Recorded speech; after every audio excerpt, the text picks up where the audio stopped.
Viggo Mortensen, ce n'est pas votre première fois au Festival international du film de Marrakech.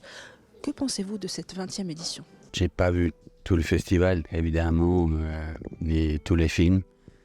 J'ai seulement présenté le film de Lisandro Alonso, Eureka, et peu d'autres choses.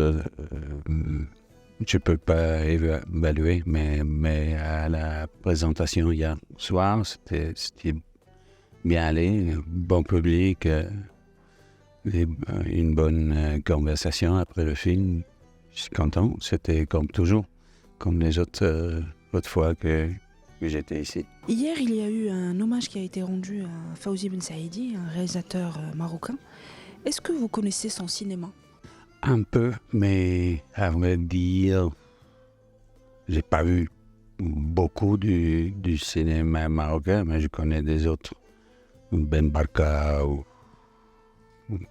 Nabil Ayouch, des vieux films, disons. J'ai pas vu son film hier soir, car j'étais en train de travailler en même temps. Et je veux le voir. Vous avez travaillé avec les plus grands réalisateurs dans le monde. Est-ce qu'il y a un cinéaste avec qui vous rêvez de travailler? Étant des bons réalisateurs, des bonnes réalisatrices, mais non, je cherche toujours l'histoire.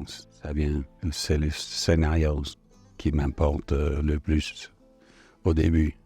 Et puis, si on a la chance de travailler avec un bon réalisateur ou une bonne réalisatrice, ça, c'est bon. Mais j'ai eu de la chance. J'ai travaillé avec beaucoup des gens talentueux. Vous en pensez quoi des scénarios qui vous parviennent?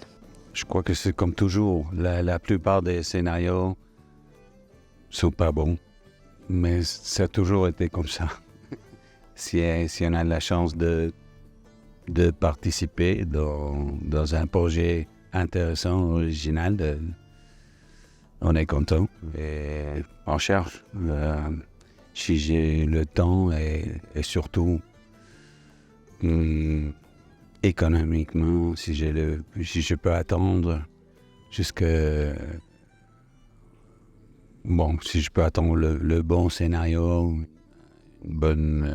un bon projet, c'est mieux, toujours. Mais de temps en temps, c'est nécessaire il faut travailler. Est-ce pour cette raison que vous vous êtes lancé dans le cinéma, pour raconter vos propres histoires?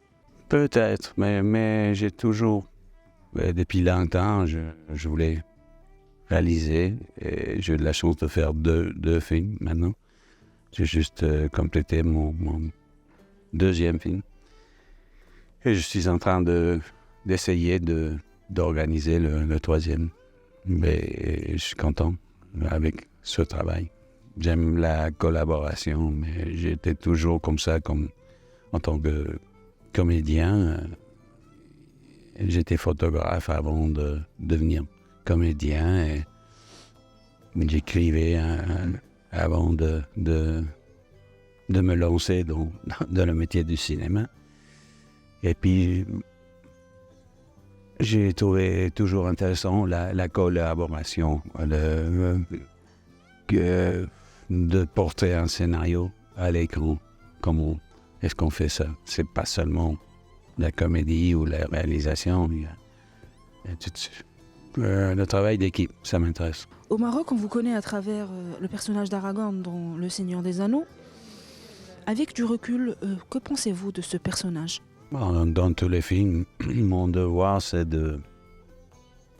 d'aider aux réalisateurs ou à la réalisatrice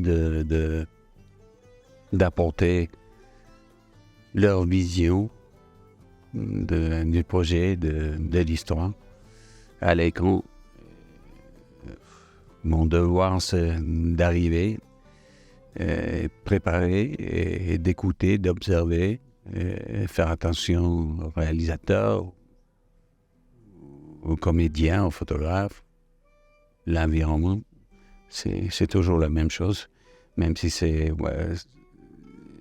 la même chose si c'est un projet énorme de studio, comme Seigneur des Anneaux ou un film comme Eureka de Lisandro Alonso, qu'on présente ici dans cette édition du festival. C'est la même chose toujours. Le cinéma danois a eu une grande carrière à Hollywood. Qu'est-ce qui fait, selon vous, que les acteurs danois ont pu percer à Hollywood?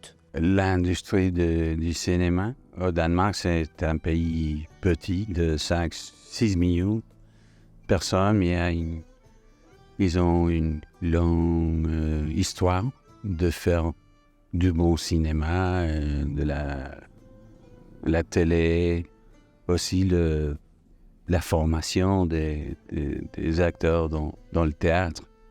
Au Danemark, c'est formidable. Et c'est pas seulement les comédiens, mais les réalisateurs danois, les photographes et tout ça. Par exemple, les 2 films que j'ai faits, en tant que réalisateur, c'était avec un photographe danois et une équipe de caméras danois. Et puis j'ai fait la post-production de mon 2e film au Danemark, le mixage du son, le montage, tout ça. Il y a plein de gens talentueux.